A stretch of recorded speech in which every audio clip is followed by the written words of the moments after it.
The parade is electrifying. The energy palpable, ecstatic folks caught up in the moment, celebrating Jesus, Jesus who has been traveling through the whole region, speaking profound words that go straight to the heart, doing marvelous, unimaginable things, turning lives upside down, inviting everyone down a path that will change their lives, transforming entirely everything. It's easy in the moment to get caught up in the excitement, in the fun.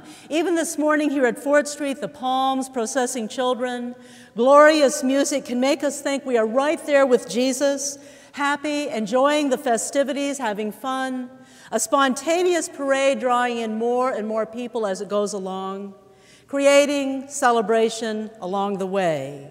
A really, really, really good time.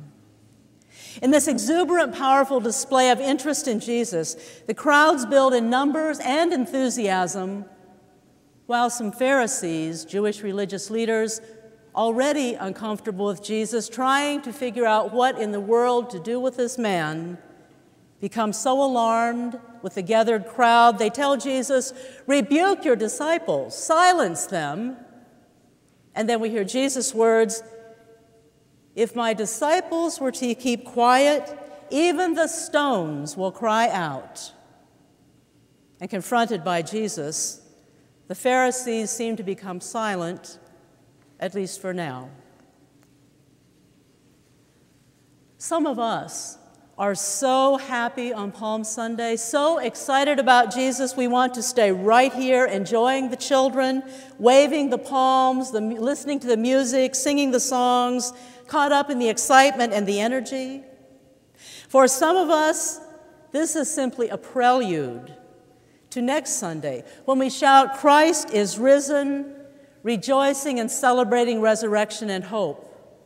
Palm Sunday we think is nice, and we are eager to run right straight to Easter with happy children, Easter breakfast, cute, cuddly spring baby animals, fantastic music, the amazing balloon launch symbolizing resurrection, hope, triumph, and for some of us, a really nice, very, very dark chocolate Easter egg.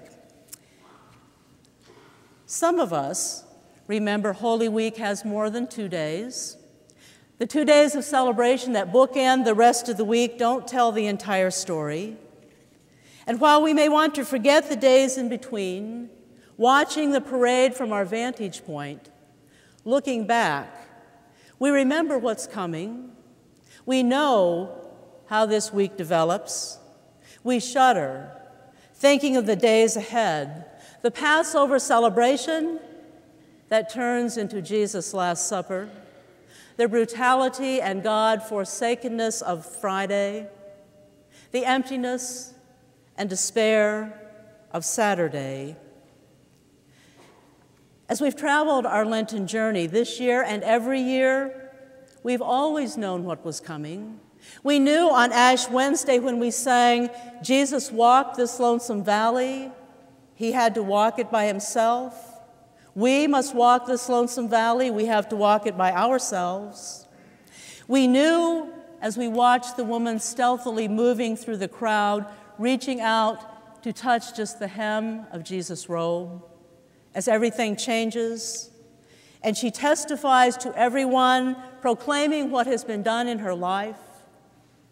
We knew how the story would unfold on the day Jesus was baptized in the Jordan, proclaimed to be God's chosen, and immediately was led out into the wilderness, not by the devil, not by evil, but by the Spirit of God in order to discover who he was, what his commitments were, what his ministry would be. In fact, we even knew how this would all turn out as we stood in awe in a smelly stable listening to the heavenly hosts with angels and shepherds and parents and flocks celebrating the birth of a child long ago, a child bringing promise and hope. We knew how the story would end when we were reminded a couple of weeks ago to count the cost before we decide to follow Jesus, because following Jesus through this week, following Jesus through our lives, will take everything we have, everything we are, and take us to places we could not know right now. So here we stand in the crowd, part of the parade, waving our palm branches in celebration, laughing with the children, cheering with the crowd, shouting Hosanna, putting our coats down to prepare the way, excited about Jesus, eager to follow wherever he goes, or at least we think we're ready to follow, well, at least for right now. But soon the tide begins to turn. Following Jesus becomes less fun. Being in the inner circle no longer feels like a position of power, but is filled with questions, doubts, temptation, confusion, threats, and fear.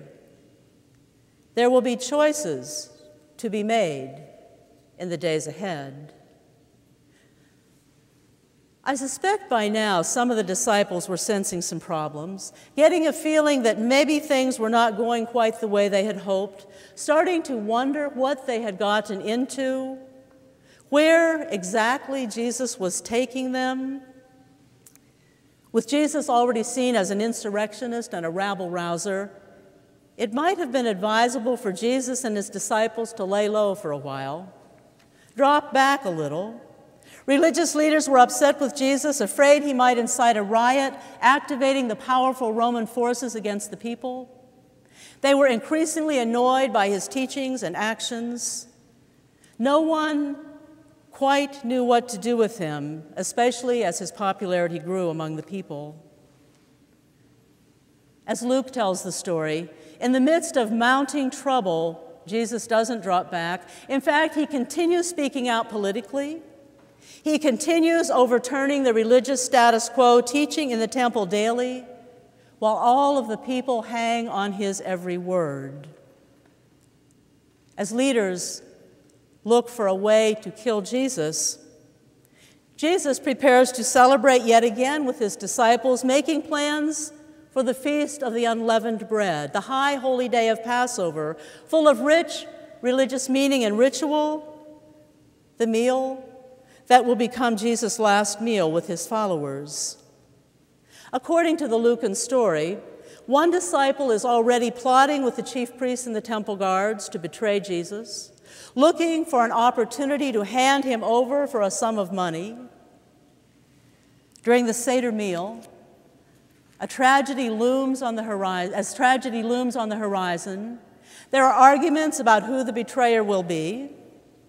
There is a dispute among the followers about who is the greatest among them.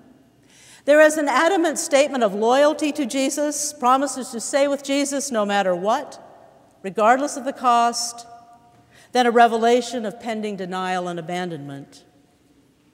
As the story progresses, a story of betrayal, denial, abandonment, some of Jesus' followers follow at a distance.